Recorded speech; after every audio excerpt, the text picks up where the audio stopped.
everyone, so welcome to my YouTube channel Vasuko Dagama. In the video நம்ம GDN படத்தோட review தான் பார்க்க போறோம். So GDN படம் எப்படி இருக்குப்பா? என்னை பொறுத்த வரைக்கும் one of the best biopics அப்படின்னு சொல்லுவேன். ஜிடி நாயுடு அவரோட பயோபிக் தான் இது. அவர் பற்றி நம்ம ஸ்கூலில் ஒரே ஒரு லெசன் படிச்சிருப்போம், பட் இப்போ ஸ்கூல் பாடத்தில் இருக்கான்றது தெரியல. பட் அவரை பற்றி தெரியாத பக்கங்கள், அவங்களே சொல்கிற மாதிரி விக்கிபீடியாவில் இல்லாத விஷயங்கள், அவர் என்னென்ன கண்டுபிடிச்சார் அப்படிங்கிறதெல்லாம் பெருசாக காமிக்கல, ஒரு 2-3 தான் காமிச்சிருக்காங்க. பட் அவருடைய பர்சனல் லைஃபு, அவர் கடந்து வந்த போராட்ட பாதை, இதெல்லாம் வந்து பெருசாக டாக்குமெண்ட் ஆயிருக்காது எதுலையும், அதெல்லாம் வந்து டாக்குமெண்ட் பண்ணியிருக்காங்க. அந்த வகையில் பார்த்தா இது ஒன் ஆஃப் த பெஸ்ட் பயோபிக்னு சொல்லுவேன் நான். படம் ரொம்ப போர் அடிச்சதா பார்க்கும்போது? இல்லை, ஃபர்ஸ்ட் ஆஃப் ரொம்பவே கமர்ஷியலாக ஒரு ஜனரஞ்சகமான படமாக எடுத்திருந்தாங்க. ஏன்னா ஃபர்ஸ்ட் எடுத்தோன்னே டிஜே வராரு, சின்ன வயசு ஜிடின்னா, அவரும் சூப்பராக நடிச்சிருந்தாரு. அதுக்கப்புறம் மேடி வந்ததுக்கப்புறமும் சரி, ரொம்ப கமர்ஷியலாக இருந்துச்சு. பட் செகண்ட் ஹாஃப் வந்து ஒரு டாக்குமெண்ட்ரி மாதிரி போனதுனால செகண்ட் ஹாஃப் மட்டும் கொஞ்சம் அதுவும் டுவர்ட்ஸ் த எண்ட் ஒரு ½ hour வந்து கொஞ்சம் போர் அடிக்கிற மாதிரி இருந்துச்சு. ரொம்ப சென்டிமெண்ட் எமோஷன் சொல்லிட்டு அதான் ரொம்ப டாக்குமெண்ட்ரியாக இருந்துச்சு. எனக்கு வந்து அந்த படத்தோட டைலாக்ஸ் எல்லாமே ரொம்ப சூப்பரா இருந்த மாதிரி இருந்தது. பயஸ்தா எந்த ஒரு சாராருக்கு மட்டும் ஏற்ற மாதிரி இல்லாம ரொம்ப ஜென்ரிக்கா இருந்தது டைலாக்ஸ் எல்லாம். கிளைமேக்ஸ்ல ஒரு பர்ஃபார்மன்ஸ் பண்ணியிருப்பாரு மாதவன், ரொம்ப ரொம்ப நல்லா இருந்தது அதுல. அப்புறம் டைலாக்ஸுமே ரொம்ப சூப்பரா இருந்தது. ஸோ இந்த வீக் ஆக்சுவலி 2 மூவி வருது இல்ல, இதுல ஏன் வந்து ஜிடிஎனை சூஸ் பண்ணணும்னு நினைக்கிறேன்? ஃபர்ஸ்ட் அமைதியா இருந்துட்டு அதுக்கப்புறம் ஒரு வெட்டுக்குத்துக்கு போகலாம் அப்படின்னு தான். இதுல மியூசிக், இந்த 2 படத்துக்குமான பெரிய வித்தியாசமா பார்க்குறது மியூசிக் தான். இதுல வந்து கோவிந்த் வசந்தா, அதாவது ரொம்ப காமான ஒரு மியூசிக்கா போட்டிருந்தாரு.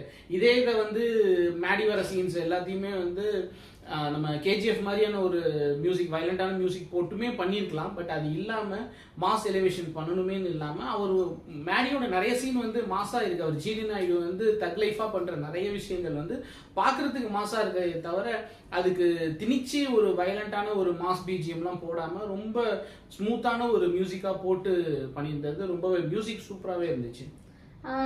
நிறைய கேரக்டர்ஸ் இருக்காங்க இந்த படத்துல. சோ மேடியை தாண்டி ஒருத்தரோட பெர்ஃபார்மன்ஸ் நல்லா இருந்தது அப்படின்னு சொன்னா யாரோட பெர்ஃபார்மன்ஸ்? எனக்கு சத்யராஜ் தான். அவர் வந்து கிட்டத்தட்ட ஒரு 1 மணி நேரம் கழிச்சு தான் படத்துக்குள்ளார வருவாரு.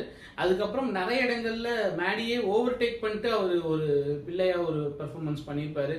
அவருக்கு பர்சனலாகவும் ரொம்ப கனெக்டான ஒரு கேரக்டர். ஏன்னா அவங்களுமே பர்சனலா ஒரு 4 தலைமுறையா அவங்க ஜிடி நாயுடு அவங்க குடும்பத்தோட நட்பா இருக்கிறவங்க. ஸோ அதனால அவர் இது வரைக்கும் பண்ணாத ஒரு பர்சனலான ஒரு அப்ரோச்சோட பண்ணியிருந்தாரு, நல்லா இருந்துச்சு. அதுக்கப்புறம் ஜெயராமுமே சூப்பரா பண்ணியிருந்தாரு. ஒரு நல்ல ஒரு வில்லத்தனம்.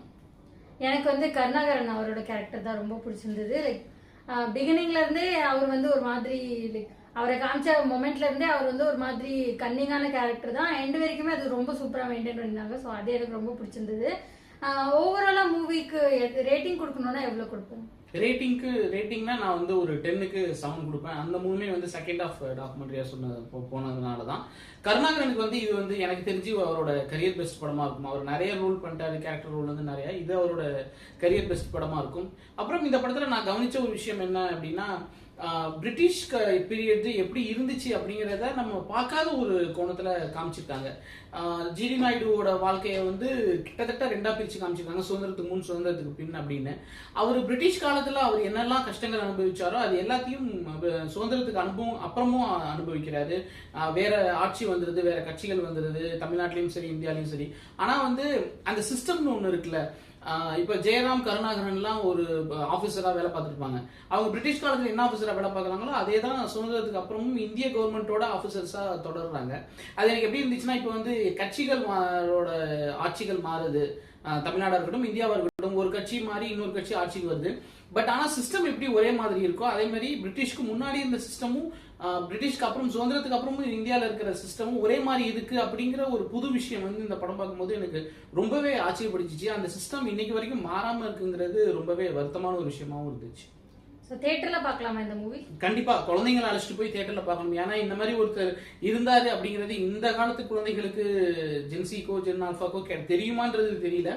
அந்த அவர் பத்தின விக்கிபீடியாலையும் போனா படிக்கலாம். பட் அவரை பத்தி ரொம்ப ஒரு ஸ்டாட்டிஸ்டிக்கல் டேட்டா மாதிரி தான் இருக்கும். இந்த வருஷத்துல இது கண்டுபிடிச்சாரு அப்படின்னு. அது கண்டுபிடிக்கிறதுக்கு பின்னாடி அவர் என்ன கோ த்ரூ பண்ணாரு, அதை எப்படி அவர் தாண்டி வந்தாரு, அந்த மாதிரியான விஷயங்கள்லாம் வந்து எல்லாருக்குமே ரொம்பவே ஒரு இன்ஸ்பிரேஷனா இருக்கும். அதனால குழந்தைங்களை அழைச்சிட்டு போய் காமிச்சு அவங்களுக்கு சொல்லிக் கொடுக்கறதுக்கு படம் தமிழகத்துல நிறையவே இருக்கு. தேங்க்யூ.